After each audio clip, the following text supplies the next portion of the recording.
guys, welcome back to Thompsin and Other Disappointments. My guest this week is a molecular virologist chatting to me in the grip of a global pandemic. But she's also a funny as fuck stand-up comedian and a near-religious karaoke fan. And we used to gig and drink together. I don't know, today we talked about getting back to normal after the pandemic, the dilution of respect for experts in the media, taking mushrooms, and I don't know, being fucking needy. We had a great chat. I hope that you enjoy listening to it as much as I enjoyed catching up with her. So please strap in for the smooth, sultry and scientific stylings of Dr. Lisa Cross.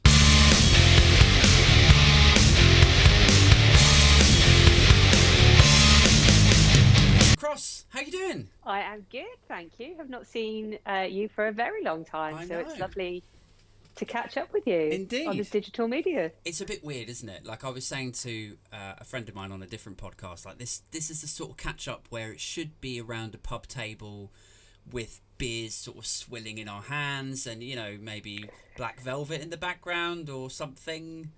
I mean, yes, 100% yes. And maybe some I think maybe last time we were gigging together, we went for a cheeky Nando's, I think, before. Did we? Our gig. Yeah. Was I smashed? I think I remember.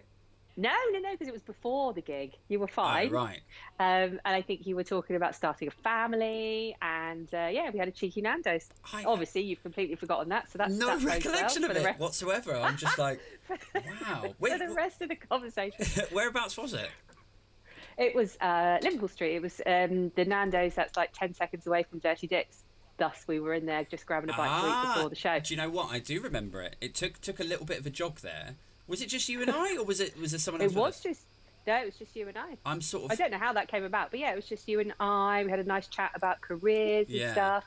So a couple of wings. Was this around the time? So I was talking about starting a family, which has obviously now happened. But I remember that period being sort of in parallel to you talking about you leaving London and sort of packing it in, basically. Yeah, that totally was it. Yes. And it was around about the time of your show, I think, as well. So that whole big, for us, life-changing stuff going on. Yeah. It was on the cusp of my leaving. It's sort of like, in that sense, I suppose we are in like parallels in a way, because we were both gigging, I want to say quite relentlessly, like, You were hitting it fairly hard, weren't you, around that time?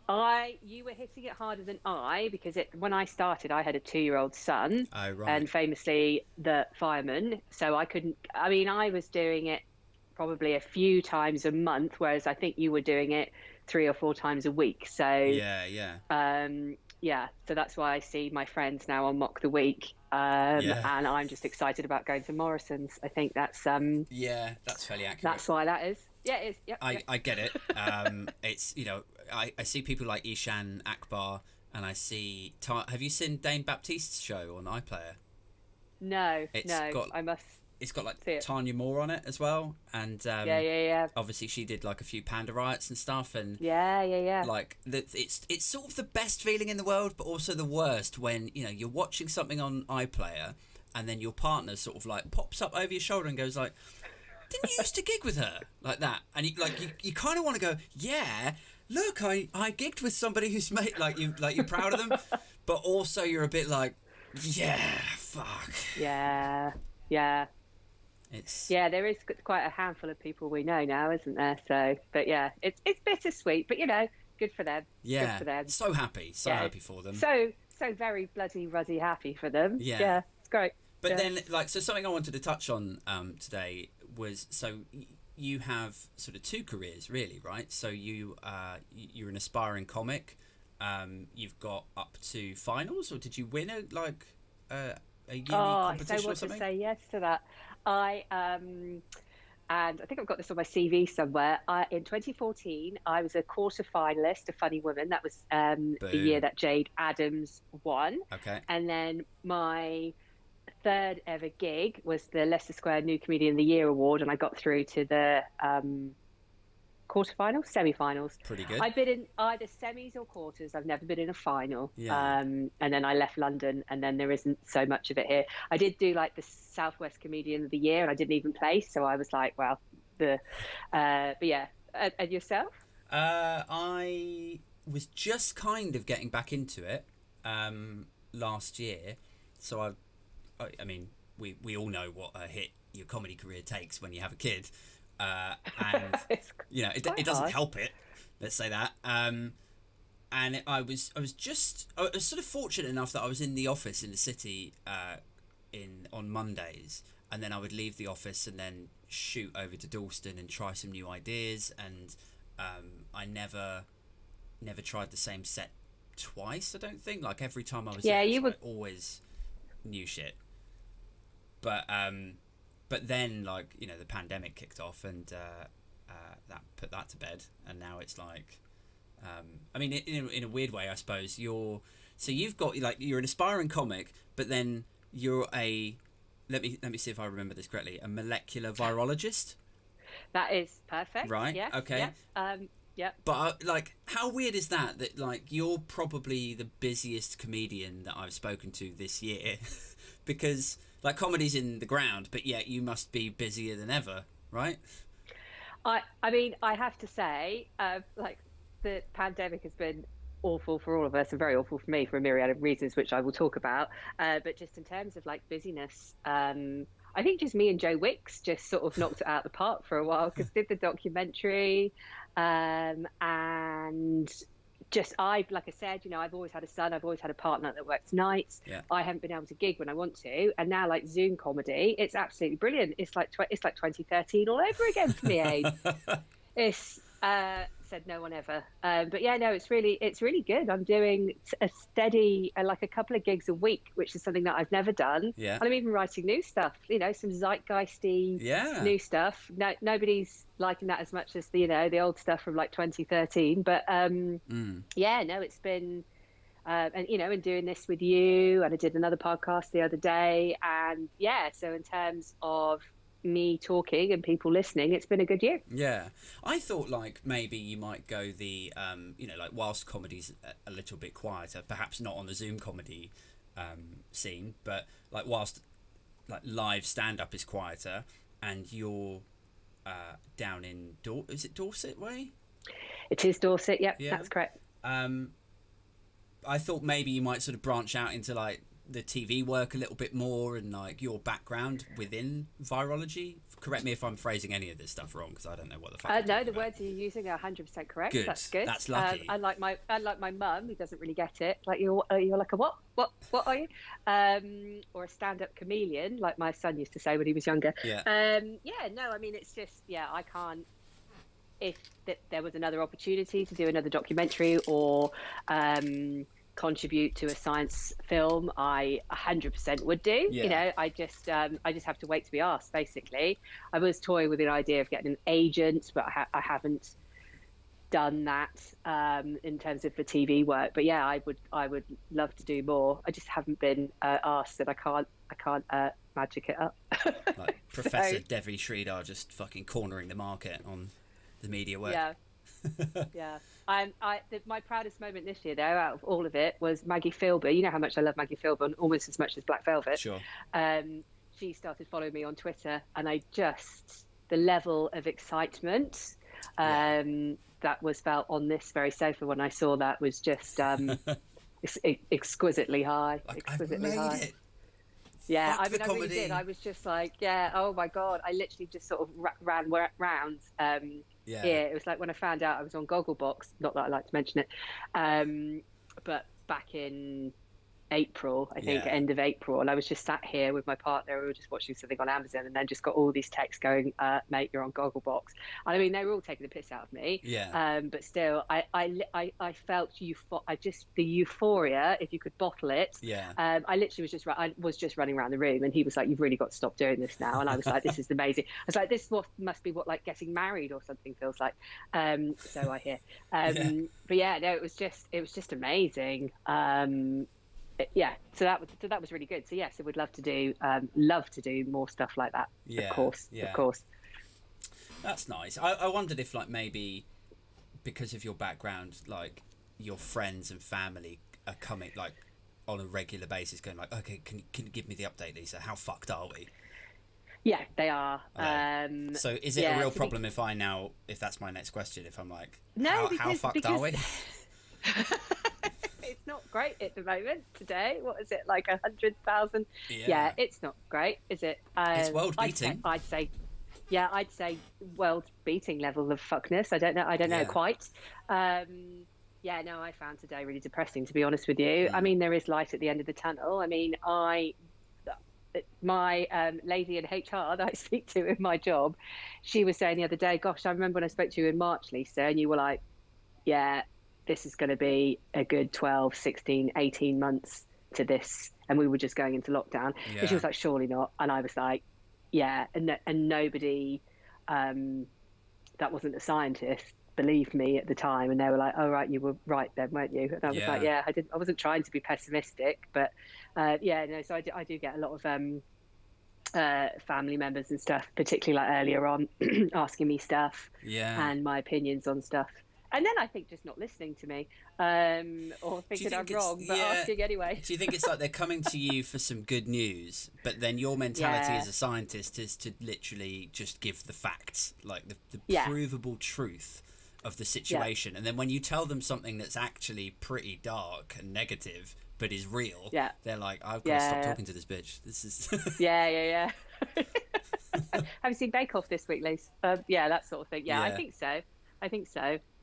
Yeah. But I'm happy to help wherever I can. I have to say, though, in terms of keeping up with the literature of coronavirus as a whole, when I was doing the documentary, I was really on it. Like, although it was early days, I was still doing my own job, which isn't anything to do with coronavirus, but just reading all the papers, because obviously the worst thing in the world you could do as a scientist is be filmed, addressing people saying stuff that's not true or has gone out of date. So I was really, really on top of it in March, and just as it's gone on, I obviously still do read peer-reviewed publications, but not with the same sort of frenzied approach I took in March, because it will just drive me mad. So I suppose what you have in your corner is that you've got a breadth of experience behind you in dealing with like just the facts and going through those sorts of papers, whereas I think for a lot of regular people, non-scientific people, reading that much information and trying to get some sort of understanding of what's going on, how bad it is and how they should behave, etc., can send them a little bit fucking nutty. Like, well, of course, yeah, absolutely. In the same way that if I suddenly, like, my health and the health of my family depended upon reading like law-based papers or something, we wouldn't have a clue. I'd be like, oh my God, this is overwhelming. So I totally appreciate that, and that's why it's really important that messages are given very clearly. and because it's a lot to take on if you haven't been studying it for 20 years and used to, in a certain way, reading a paper and getting the information out that you need to get, really. Do you think when you watch the news and it's somebody like Boris Johnson or Matt Hancock or Priti Patel or like whoever on the news being asked a question and that their answer is evasive and basically trying to gloss over the actual situation, like that it's going to be a 12, 18 month, 2 year issue, and they're like, we should be back to normal by Christmas, or this will blow over by spring or whatever. Do you think that the reason that they do that is as simple as they are optimists and they really think they can get a hold of it, or do you think it's like that people en masse, the general public, are actually kind of too stupid to really handle that bleak information? Oh, wow. Well, firstly, my evasiveness on this question comes in two parts. And the first part is that as a civil servant, I am not allowed to any way comment on anything the government does, or else I don't have a job, and then our mortgage doesn't get paid. So that's not something I can do. Right. So that makes it really hard for me to answer that question. I can rephrase it if you like. Shall I rephrase it? Rephrase it so I don't get fired. With some sock puppets. Well, like, so once upon a time there was a country, and they got really bad cold. I wonder what you're going to say there. Yeah. Oh, lucky I finished that word off nice and quick. Yeah. Yeah. Okay. Well, we won't go down that road. But does it? Let's make it more generic. Does it bother you when some individuals within society may be a little bit too optimistic for the facts that you are aware of as a scientist? Yes, it does bother me. Yeah. There you go. That was a very short reply, wasn't it? Yeah. I won't ask you to expand on it. Someone that you invoked to talk. Yeah. Yes, it does. That's fine. I get it. I didn't realise that you were a full-blown civil servant, or I would never have been so cheeky as to ask.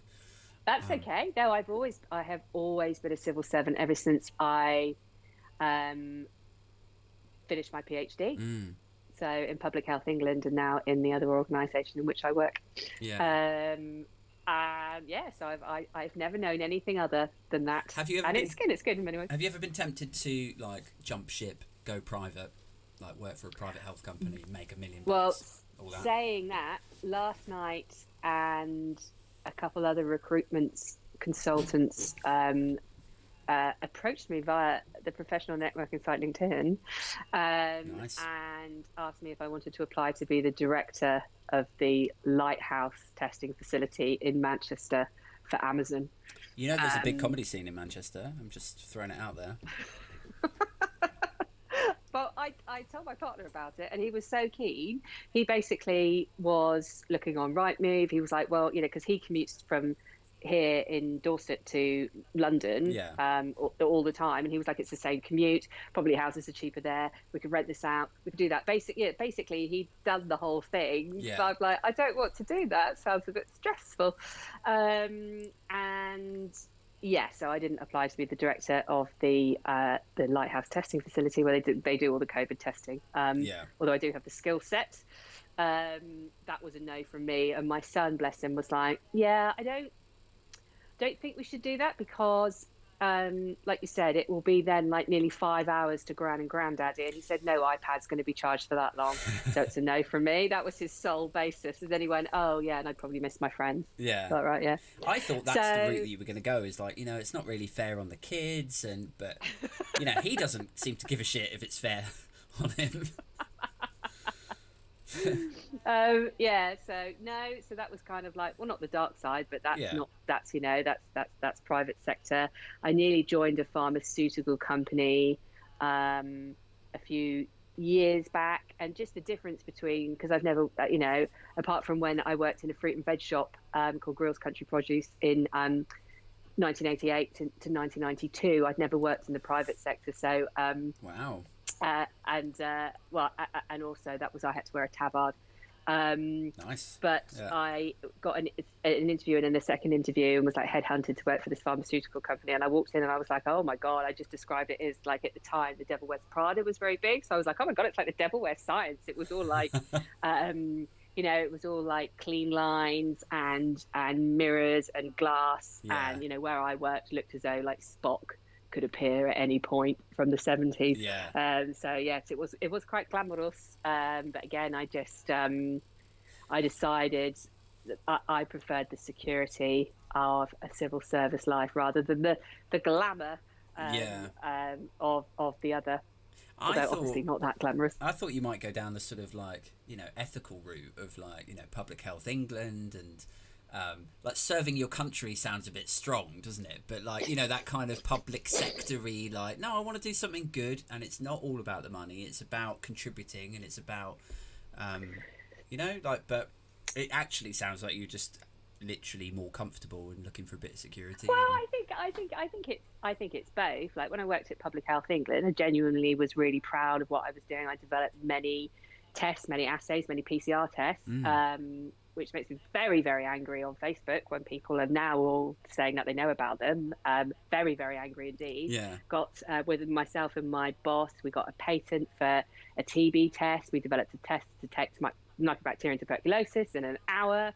Wow. And so did do a lot of good, I think. Yeah. I mean, in amongst that, there was lots of crying and lots of why has this not worked? Why has this not worked? I mean, just like, and also, on a Sunday night, I don't want to go in. But intermingled in those 13 years was just, I do think, definitely did a lot of good. And when I worked in the latter years, did a lot of DNA sequencing, which they're doing now, and they're looking at the different variants of the virus. And so we would sequence things, and there was like an outbreak of neonate deaths in a hospital, and we were able to, in like 24 hours, turn around the sequencing to say exactly what was causing these newborns to die. And so wow. I definitely felt that I was making a difference. And now, like, if something happens, and you just get stressed at work, or because there's always some stressful thing that happens at work. In my mind, I'm like, is a newborn baby going to die if I mess this up? And the answer is always no. So that it makes me feel a bit more chilled. But I definitely think me and the people that I work with definitely, and they continue to make a difference. So and they let me sing Black Velvet in many of the summer do's. Fucking hell. And the Christmas ones. Those guys are keepers. That's a job for life. Yeah. Wow. Yeah. I mean, it's sort of like it takes me back to conversations that I've had with people before, where I'm like, I feel like my intelligence level is somewhere along like the medium of like average intelligence. But you do coding. Yeah, it's higher than that. I did a 2-day programming for Virologist course at Public Health England with my bioinformatician colleagues. Right at the end of day 1, I walked out crying. Everyone else got it, and I was just like, my hand up going, I don't understand, why does it not work? Why doesn't it work? Why doesn't it work? And they were like, because you haven't put this dot here. And I was like, this is insane. I mean, my child was very young then. I had very limited sleep, and I think I had a urinary tract infection as well. So I'm just saying, just there all were of other that. factors to it. I get it. Factors, but I actually walked out of the porta cabin in which we were learning in, and I was like in tears, and I'm like, I cannot do this. So you do this all the time, dude. So hats off. Like, it's insane. Maybe it is a case of like, grass is greener, or like, context, but it feels to me like my intelligence fluctuates somewhere around the average for a human being, and so I'm quite comfortable. I've sort of learnt through making a sack of mistakes how to code ish, but I sort of tell myself it's okay for me to do coding and to make mistakes and fix things and break things again, etc., because at the end of the day nobody fucking dies, right? But I would like to try being an airline pilot or a doctor, a surgeon or something, but I could never, ever explore that, because I know that on a bad day, if I fucked up, then somebody might lose their life, or, if it's an airline thing, maybe 300 people, and me. I mean, that would be the real tragedy if I died. And crucially, you. I mean, those are far more high-octane jobs, aren't they? I mean, being a molecular virologist in a research lab, in a diagnostic lab, there's and I guess maybe in the other jobs there's procedures in place that like what you've done has been checked. It certainly was the case with me. Maybe they just saw me as a liability, I don't know. Let's just double check that there, Dr. Cross. But I think there's definitely more high octane things. And speaking of which, I remember saying to my partner last year, because in my role in the civil service now, I work in a scientific institution, marine biology really, but I got into the institution through the root of norovirus and how that is in oysters and stuff, and people getting sick, and that's where I came in. And now I do portfolio management. I'm in the sort of management end of science, so I'm not pipetting every day, and I manage a research and development portfolio and a commercial portfolio. And I had a bit of a stressful day, and I came home and I said to my partner, I was like, honestly, I cannot believe how stressful project management can be. And was just really like, oh my God. And he went, yeah, because Grenfell was a walk in the park lease, and I was like, oh my God.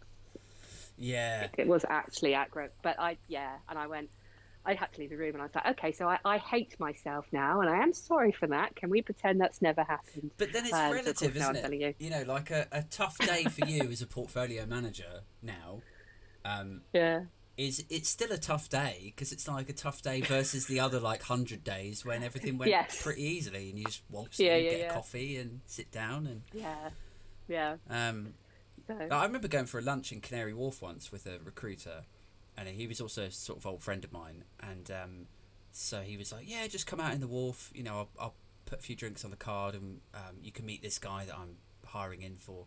Anyway, this guy seemed so stressed. He was like, I mean, now I think about it, he may have been on coke. He was like really like, I was gonna say, eyebally. Was he bulgy eyed? Yeah, like really eyebally, really like had veins. Like, you think his hands a lot? Yes, very gestury and not even Italian. And he was ranting away about his day, and I didn't know him. He was just a sort of friend of a friend, or like client of a friend. But I did that thing, what I think probably a lot of comedians do, where they want people to like them, and they're trying to relate. Oh, I'm not acquainted with that. I'm not acquainted. What do you mean? So you're looking great, by the way. Loving the words that you're saying. Thank you. Well, I don't understand this wanting people to like me. Well, so I'm like, anyway, I'm sat in the Wharf. I want this guy to like me. I'm chatting away. He's chatting away about his stressful day. And I sort of said, I made this huge mistake of saying like, yeah, I know what you mean, because like earlier on I had this like that, and I told him about some non-problem that I'd had that day. And fuck me, it was like throwing a match on kerosene. He was like, you fucking what? Like, he was so angry that my problem may have been, I suppose it's like there's a level of that to what you're saying. It's sort of, in my mind, that was a stressful day for me. That's why I was out for a drink. But in his mind, it was like, my whole office is Vietnam at the moment. What the fuck are you talking about? Fair enough. Yeah, no, I see your point. Does it bother you, like, that in 2020 and 2021, well, any time since 2016, that, like, you mentioned before about like everyone having an opinion and the dilution of what's the word, facts? No, like, sort of not precedent, but like taking experts off of a pedestal. That's really what I'm sort of trying to get at. So like people not looking at not respecting experts so much, everyone having an opinion, whatever the issue is, whether it's Brexit or COVID or anything else. Does that, I mean, obviously it must bother you, but where do you think that's going to go? Do you think that's going to get better, or? I don't think it's going to get better. I think it's going to get worse for the foreseeable future.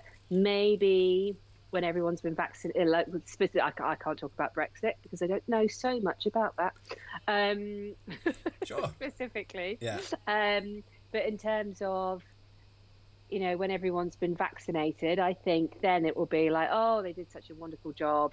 All these scientists and immunologists that have, worked through the day and night to get a vaccine, and here we are now in our world back to normal. So when people feel more comfortable and they're not in a stressed environment, I think they will be like, oh, no, of course, that was magnificent. But I think where everyone is still in such a status of flux and of stress, and they don't know who to turn to, and maybe there's not strong leadership from whatever direction, then I think people are just like, oh, I don't know which way's up. I think that's what it is. So I think it will get worse, and then hopefully it will get better. Yeah. Because the only way, we can proceed is as the world, is to have faith in experts and to have good leaders, basically.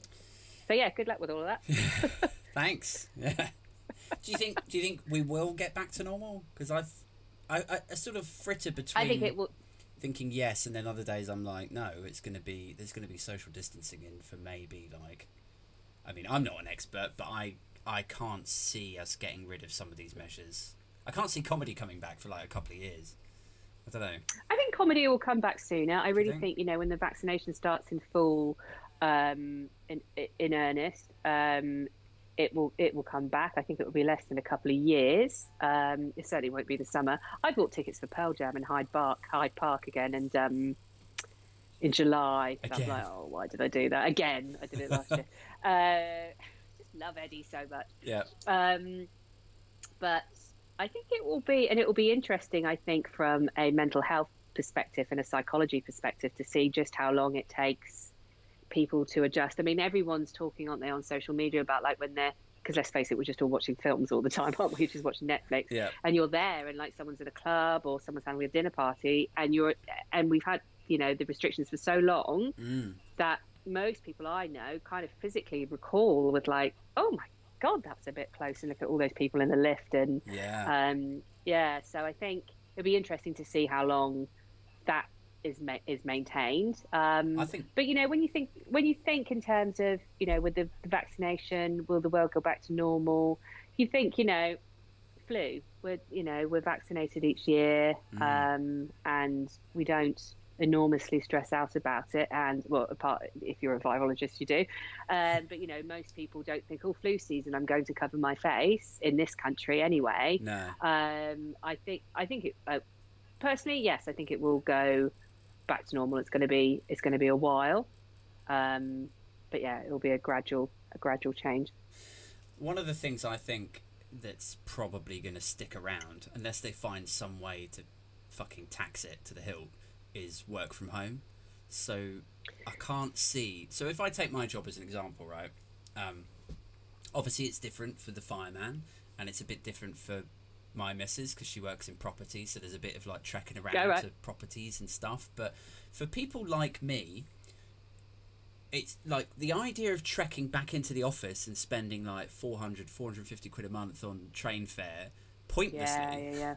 Yeah. To lose 4 hours of your day, to be knackered, spend less time with your kids, and like productivity wise in the office to be shitter, and then for like if I just work from home, then that's one fewer seats in the office, and then let's say 10 of us work from home, then that's a smaller office space that they then have to rent. So it makes sense for the company as well. I think throughout this whole year, everyone's seen how it actually doesn't really affect the productivity at all of these businesses. So I just wonder, like, I mean, how the fuck are they going to persuade 3 million people to get back on a train back into London every day? Yeah, no, I wasn't really thinking about the working from home, and I was just thinking about sort of social distancing. But yeah, you're right. And I think many companies, you know, have already just gone, right, working from home. I know the civil service is looking at it in more detail. We already had, like, you know, future ways of working where we were desk sharing, etc. But yeah, so in terms of my working day, so, you know, I don't actually physically work with viruses anymore. I can work from home. That's the beauty. I would see me doing a mixture of going into the lab and being at home. I think I don't have to, like, so when I lived in London, I had to commute, and that was quite a long time and everything that you've just explained. But I'm lucky enough now that I can walk or go on my electric scooter, like the massive knob I am.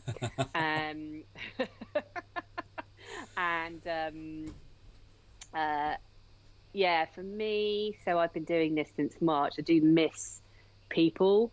You know, when everyone has been, like, saying on social media and stuff, like, I found out that I'm a introverted extrovert, or I'm an introvert, and I'm definitely an introvert. I have found out that I'm very much an extrovert, I just miss people. I miss, you know, as I'm sure you do, I miss either standing in an office getting people to listen to me talk, or standing on a stage and getting people to listen to me talk and smiling, and then getting validation through that, because that's the way my mind works. So I do miss that. And obviously, you know, I do Zoom stuff, and but it's just it's not the same, and I do really miss it. And just as I'm sure everyone's feeling now, it was fine. Well, not fine in the summer, but it was easier in the summer. We're lucky enough to have a garden. I'm really massively into gardening, but now I'm just like, I'm in this open plan room in which I'm sat in all day, every day. And it's driving me bonkers. Do you know what's funny, right? Here I am talking about all the benefits of working from home, but I'm And which there are many. Oh yeah. I mean, don't get me wrong. Like, I love walking my son to school, and I can't imagine a situation where I would go back to the office and they say we're going to need you in at like 8 a.m. every day, and then I miss that, and then I get home at fucking 8 o'clock at night and he's already in bed. Yeah. Like, to lose every day of the working week like that seems like a distant history to me now. But I do miss the there's like a romance to sort of, I'm up early, I see the sunrise, I get on the train, I've got my coffee, I've got my paper, I sit down, I read the paper, the hustle and bustle. I get into the office, I have a quick chat with my junior or mid-level developer, and then I sit down and we check the news quickly, and then we crack on. Like, there's a real social element to it that I do miss, and especially then after the working day's done, and jumping on a train and gigging, and we're going to be in tears in a minute, eh? I know. I mean, whether anyone else misses me doing all of these things, like, I'm sure as soon as I started working from home, people were like, thank fuck that guy's not here. We've got a pandemic to pay, the price to pay is the pandemic, but we don't have to see his little face anymore, so every cloud. I haven't ruled out that the pandemic is actually a massive hoax, and it's just a lot of people don't want to see me. I just don't think we'll ever know, to be honest with you. Even as a virologist, I don't think we'll ever know. No. We could, we could sequence that virus. You might be in blue on in the face. Yeah. Yeah, I could. Who knows? I could be. But yeah, no, I miss chatting with people, and I make sure, like, because it's just Zoom meeting after Zoom meeting after Zoom meeting or Teams meeting. Yeah. And I always like to start everything with just a 10-minute like non-work chat. Yeah. With people. But that's sort of half my inspiration for even starting a podcast. I'm sure, like everyone else in the pandemic, but I was just like, I've got 2 kids now, and we stay in the house all the time. We're pretty obedient with regards to going out unnecessarily, but it is like, I want to talk to. I need to stretch outside of my bubble, and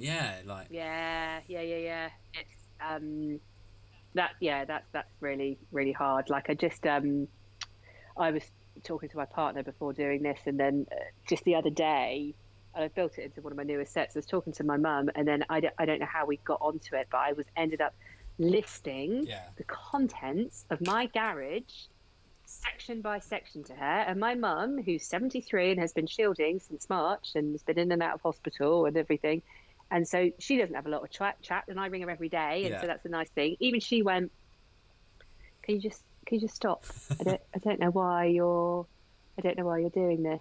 And just that was a real low point, just thinking I'm her entertainment, and she's just asked me to stop talking because I'm so fucking godforsakenly boring. I think everyone's got that saturation point, haven't they? Like, everyone. Like, sometimes I'm telling Lucy about something, and I will stop myself mid-sentence and sort of like end the rest of the sentence under my breath to myself, and then like bookend it with like, oh, I'm so fucking bored of my own voice. Like, like, how can I expect other people to listen to this when I'm bored of me? I know. I just so when was it? It was before we left London, so it was about 6 years ago. My partner and I were driving somewhere, and I hadn't asked him to talk, but out of nowhere he just looked up and said to me, it's like 11 o'clock in the morning, he said, sometimes, Lise, at work, I just like mushrooms on toast. And I went, what the fuck did you just tell me that? That's not what you, oh my God. But basically, we have now realised that we've got to mushrooms on toast level of conversation. I think I did it tonight. I can't even remember what I said. It was so rubbish. Yeah. But it was kind of like, sometimes I just like mushrooms on toast. Do you? Thank you. Yeah. Brilliant. Yeah. Thanks for that's where we all are. I consider myself looped in on that. Cheers. You're welcome. I'm really glad that I've now told you. Yeah. What are you going to do with that? Absolutely nothing. Nothing. Nothing. Roll my eyes at mushrooms. Fucking hate mushrooms. Oh, you're a mushroom hater. I am. Yeah. Gross. It's not uncommon. It's okay. No. Like, so my former junior, now mid-level developer at work was telling me, she's Lithuanian, and she was telling me that she's cooked something really, really nice, and she's really, really proud of it. And I was like, oh, cool. Like, well, what did you cook? And she goes like, fish stuffed with mushrooms. And I was like, are you fucking joking? That's so gross. Like salmon, okay, and cod, all right, and prawns, fine. Like I'm just such the reaction. Not a fishophobe, if that's even a word. I got virology earlier, so that's fine. I've got words. Yeah, you're down. fine. That's the one that yeah. But that fishophobe is probably fine also. But anyway, like it's a fish. I was about to say fish food, seafood. Seafood is fine. Fish food is fine also, but stuffed fish with mushrooms is like the fucking grossest thing. I'd rather eat my own testicles. But it's gross because you don't like mushrooms. Like if she said, I've stuffed it with capers, I'd say, have a word with yourself. Yeah. This is turning it to be the most middle class. It's like... And she dared to put tapenade on the top of the monkfish. And I said to her, fucking have a word with yourself. I mean, I tell myself that I'm, you can't judge because for all I know, it could be, it's like, I'm sure that there's a lot of British food that is fucking gross to people from outside of Britain. There has to be, isn't there? I mean, none of it is. Well, I guess like for me, like black pudding isn't ace. Yeah. Capers, famously. I just said I don't like them. I did used to like them before I got pregnant, and now I can't stand them. I feel like black pudding's one of those things where, like, if you were single and you went to a cafe with someone and you both got breakfast and they had black pudding on their breakfast, I think it might be a deal. I think that might... I'd be like... Yeah. Not feeling really? This. Yeah. Really? Yeah. I mean, it is. It's like boiled blood, isn't it? Or baked blood or something. I believe so. What's white pudding? No idea. Cheesecake? Unboiled blood. I don't know. I don't know where we're going with this. No, we're in a comedy cul-de-sac here, I think.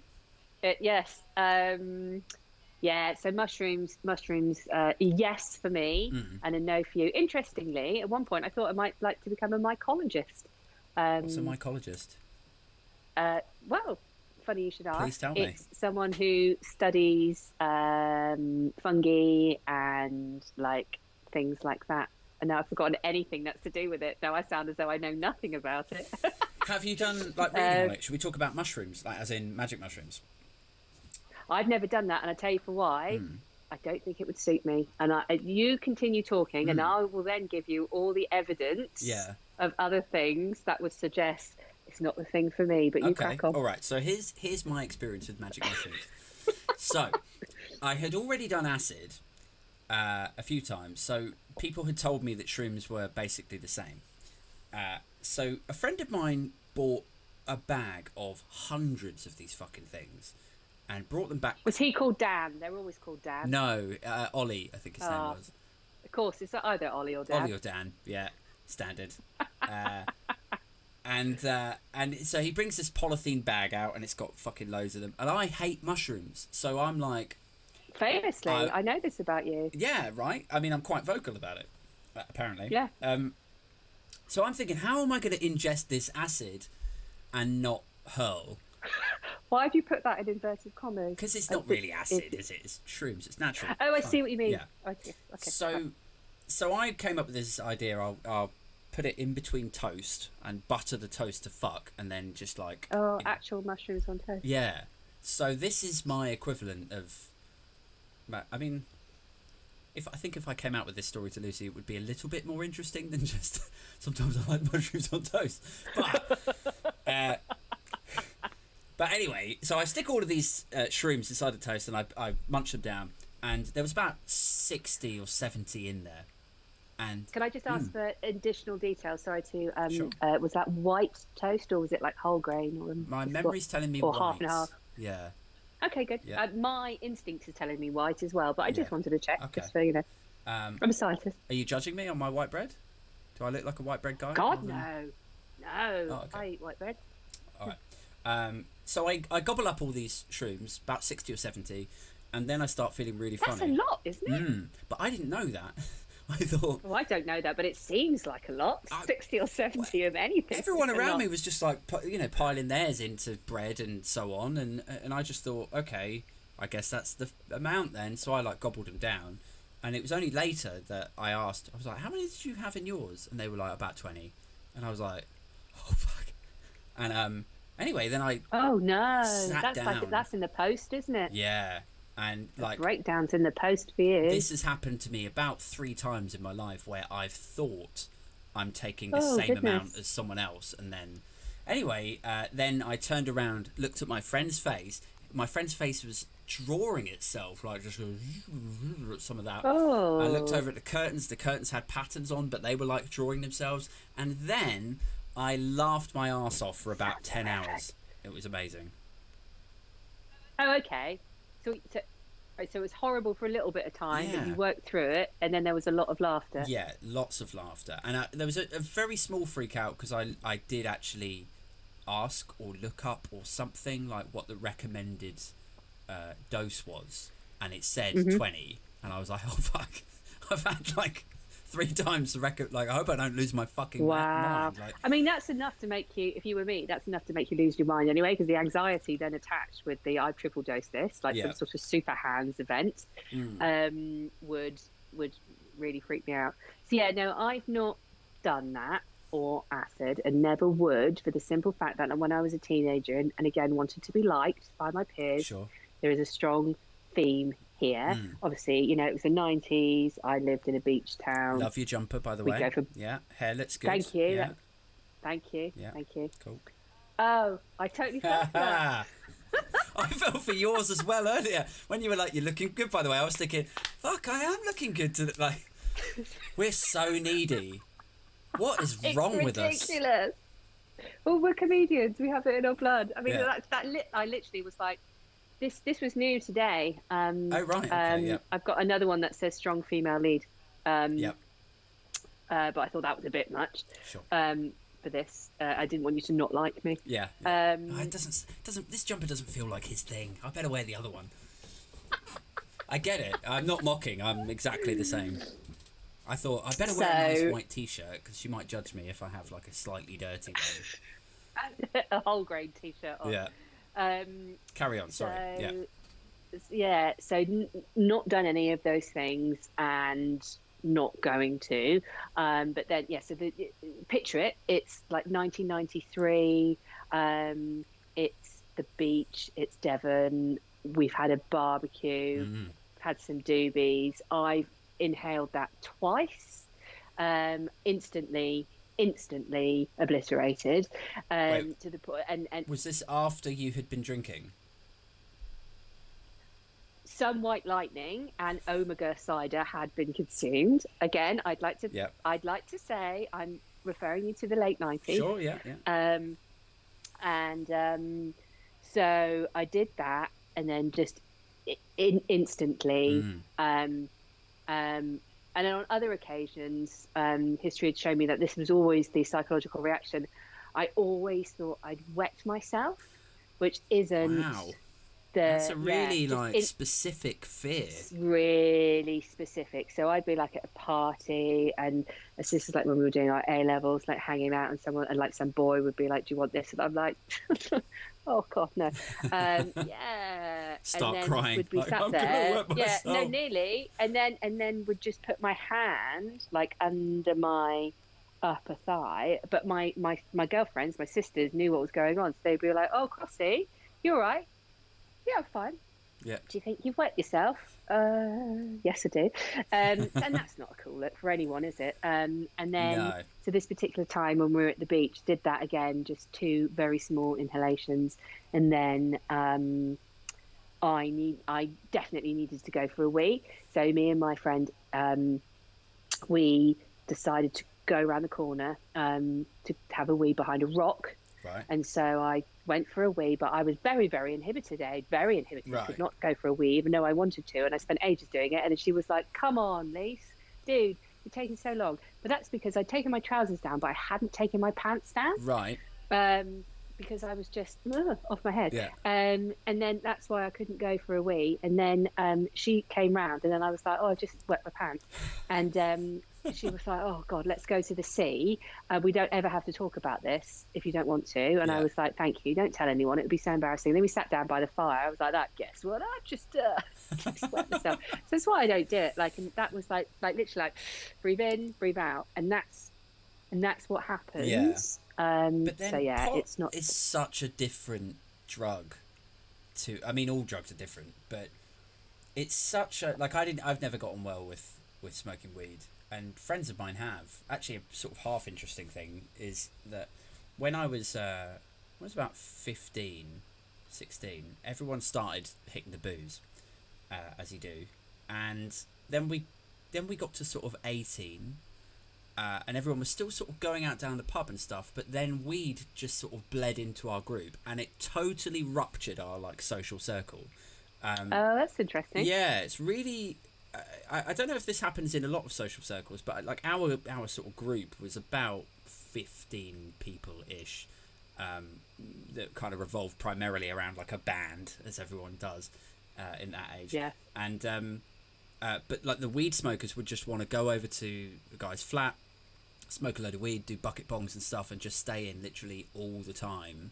And if ever I smoked weed, it would just shut me the fuck up, which we both know. And like I feel like I'm at my best when, you know, I'm just talking shit and shooting the breeze, and I liked being, you know, as I was young, I liked being in the pub talking to girls, or at least there being some vague prospect of talking to girls.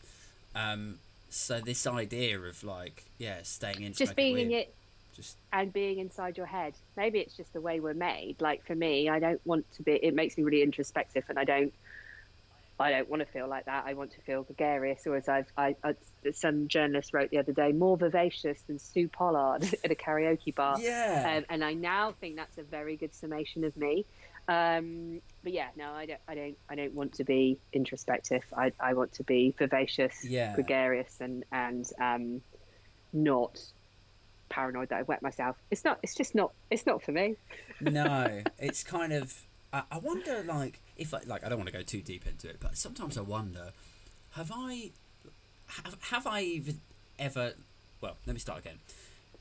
Have I had some sort of like traumatic event when I was like, you know, 1 or 2, where it now, like, rather than address it or come to terms with it or like be introspective, then it actually, the safer psychological thing is to always be extrovert and focus on the external, maybe, and focus on like bouncing off what other people say and chatting to them and hearing their thoughts, and like, is there that, or is it like I'm such a softie that actually nothing traumatic happened, something minorly very inconvenient happened, and it hurt me as though it was like a really traumatic event? Like, is there something to that, or is it like we were just born a bit needy and a bit extra? Do you know what we've got to do? We've got to trust the experts. Do you think? Is this your way of saying you might need therapy aid? Yeah. No. Well, it doesn't hurt, does it? It's all good. It's all good stuff. I don't know. I just think, without going too heavy, like for me, and I've talked to a lot of comics about it, I was really badly, I might have even spoken to you about it at some point. I was really badly bullied as a child, and I know that I like my childhood was very lovely, but I was very badly bullied, and that really influenced who I was as a person, I think. So, yeah. Did you go to uni after school? Yes. Did you find that uni was a lot better? Yes. Hang on. Sorry. 1 second. Everything all right? Okay.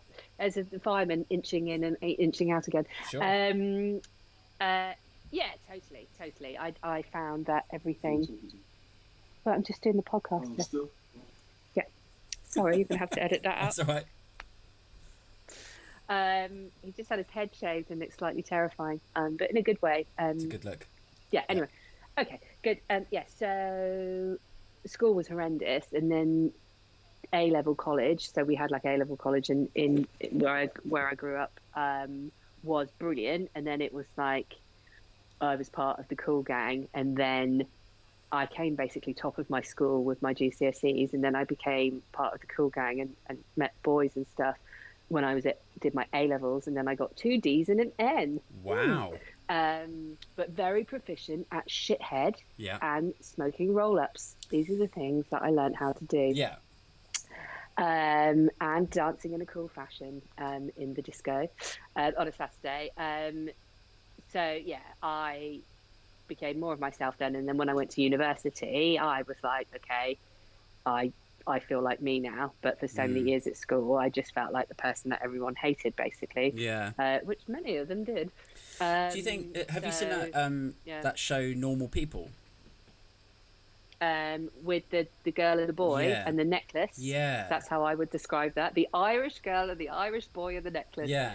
Yes, I have. I've read the book. I've seen the series. I cried. Yeah. I forced the fireman to watch it. He liked it less than I did. Really? I found it very intriguing, stimulating. I found it like it's a real, not eye-opener, but like it really sort of shines a light on how people can change and benefit from going to university, in the sense that in the first bit, like I haven't read the book, but in the dramatisation of it, like in the first section where they're at school and she's the loser and he's pretty cool, and then when they get to university it's like a total switcheroo. It's complete opposite. Yeah.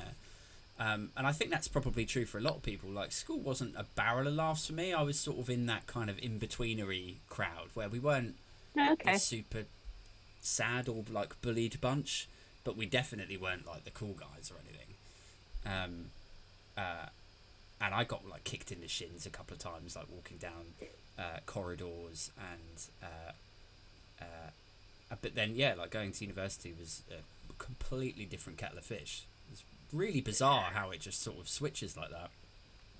Yeah, it was just wonderful, because then all the things that I was bullied for, like liking science, and at the time I was quite quiet and studious, and I didn't swear very much, and I was considered posh, which was hilarious in that my mum didn't work and my dad worked at a factory. Like I'm so working class, do you know what I mean? But I was the posh girl, ridiculous.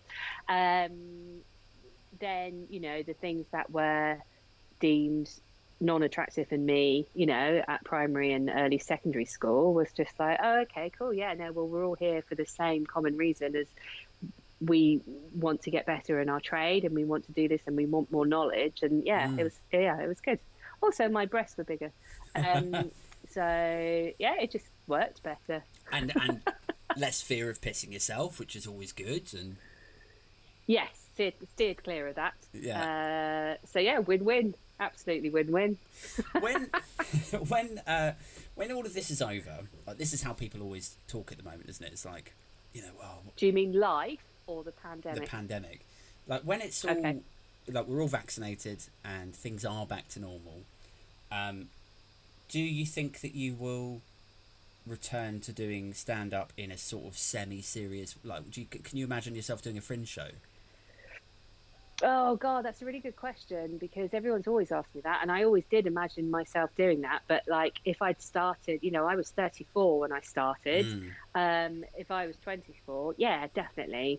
I'm obsessive about comedy, as I think you are too, or were, and I would love to have an hour under my belt and take it to the Fringe. Do I realistically, now at my age, here in literally almost the most southerly point of the country, think I'm going to do that? Probably not. I would love to, though. I would really, really love to. Yeah. More than anything. Do I think it's going to happen? No. Yeah. Yourself? So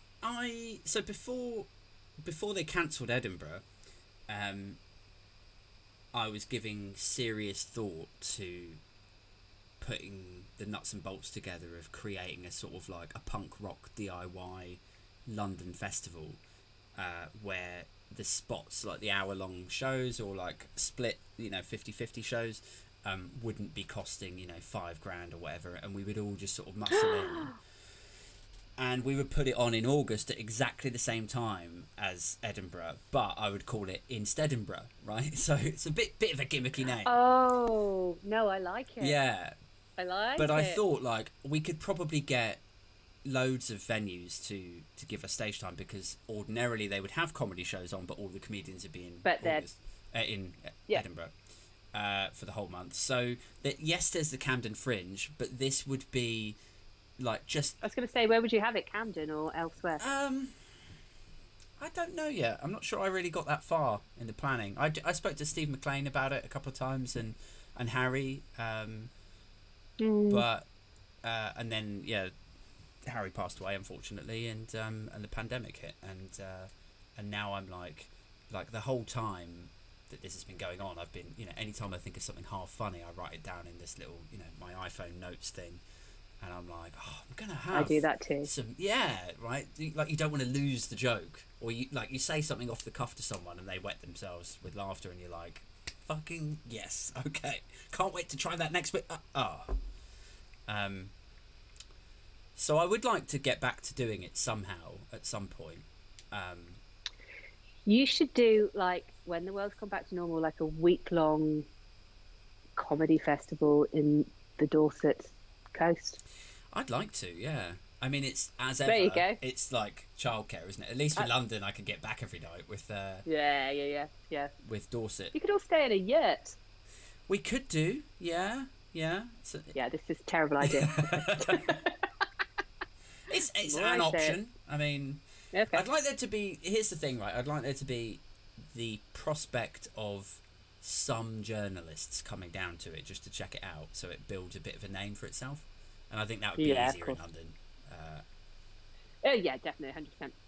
But yeah, and then there's, like, let's be real, there's a lot of ego to this. I'm like, I kind of want to be the guy that sets up, like, the alternative to Edinburgh, but I'm sure I'm probably shooting a little bit high. It'll just be the same as every other, like, it'll just be an open mic thing that lasts for a month. I'll be like, yeah. Just don't make it like the fire. Don't make it like the fire festival. Don't, like, serve ham salad. No, it was cheese salad, wasn't it? And that horrible. Do you know what I'm talking about? Yeah. Have you seen the documentary of it? Yeah, I very much have. Oh, fascinating. Yeah. I think he's in jail now. I think he's in jail. But just, what was he like? Was he a narcissist? Was he a sociopath? Was he just all of those things?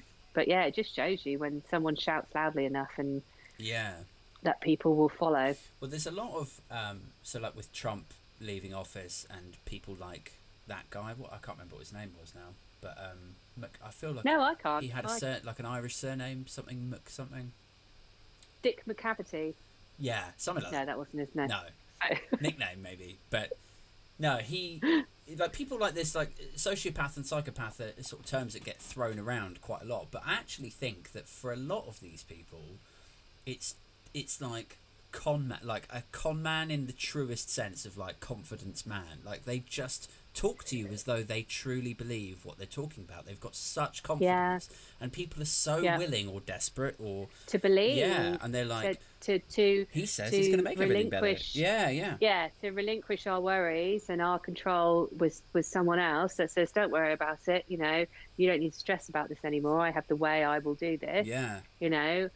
Yeah. Absolutely. And I think he's a great example of that. So he may not be a sociopath. He might be crying in his cell every night about what he did, or about how much he's sorry about it. He did it again, though. But then he did it again, didn't he? Like, from prison.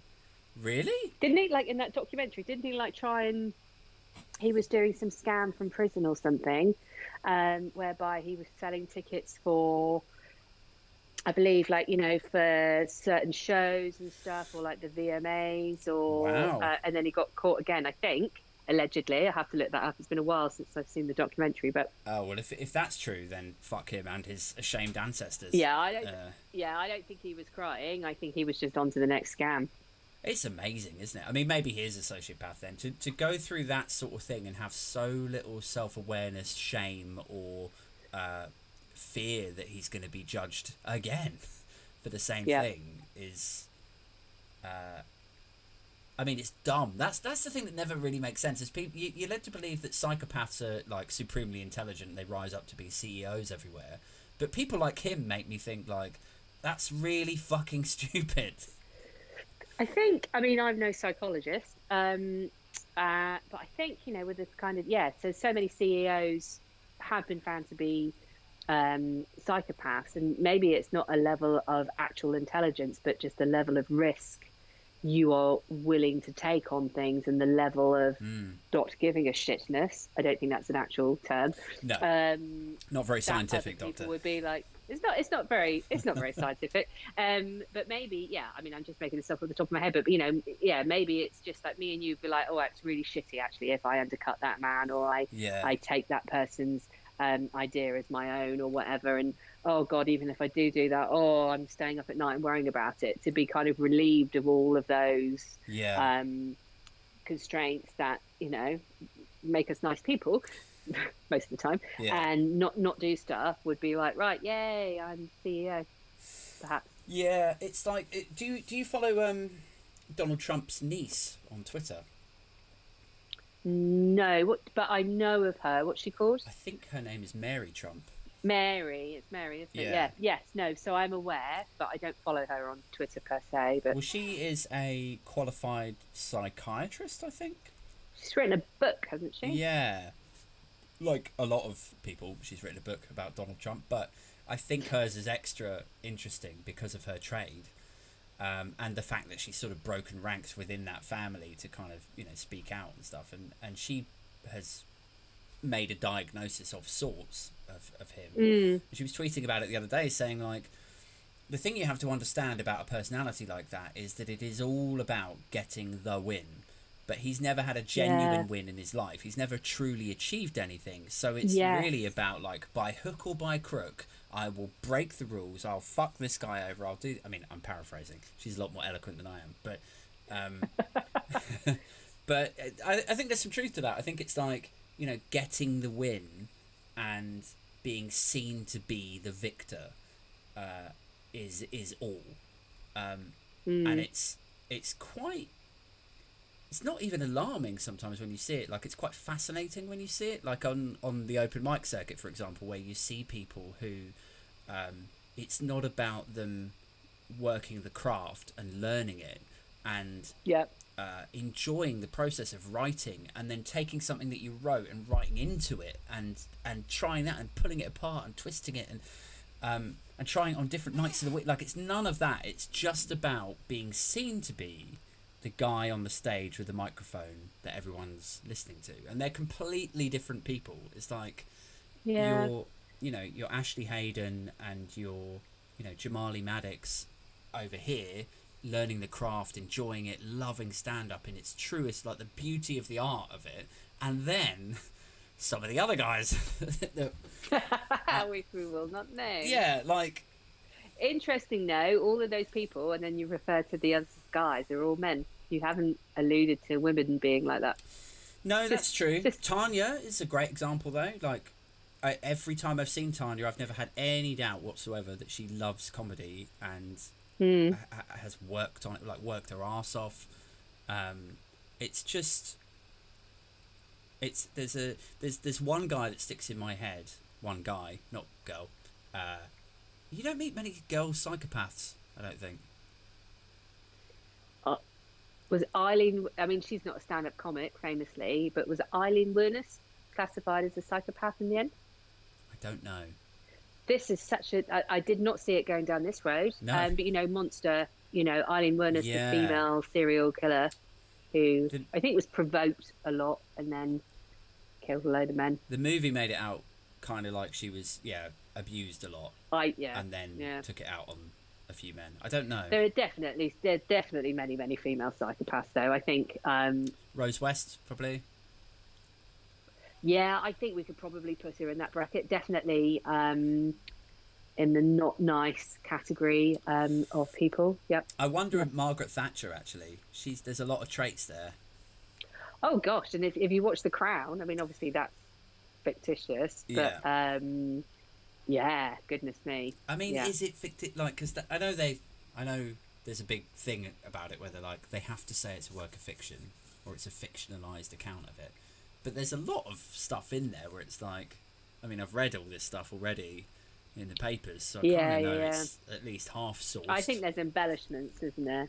But she did just absolutely come off as a bit of a cold fish. Yeah.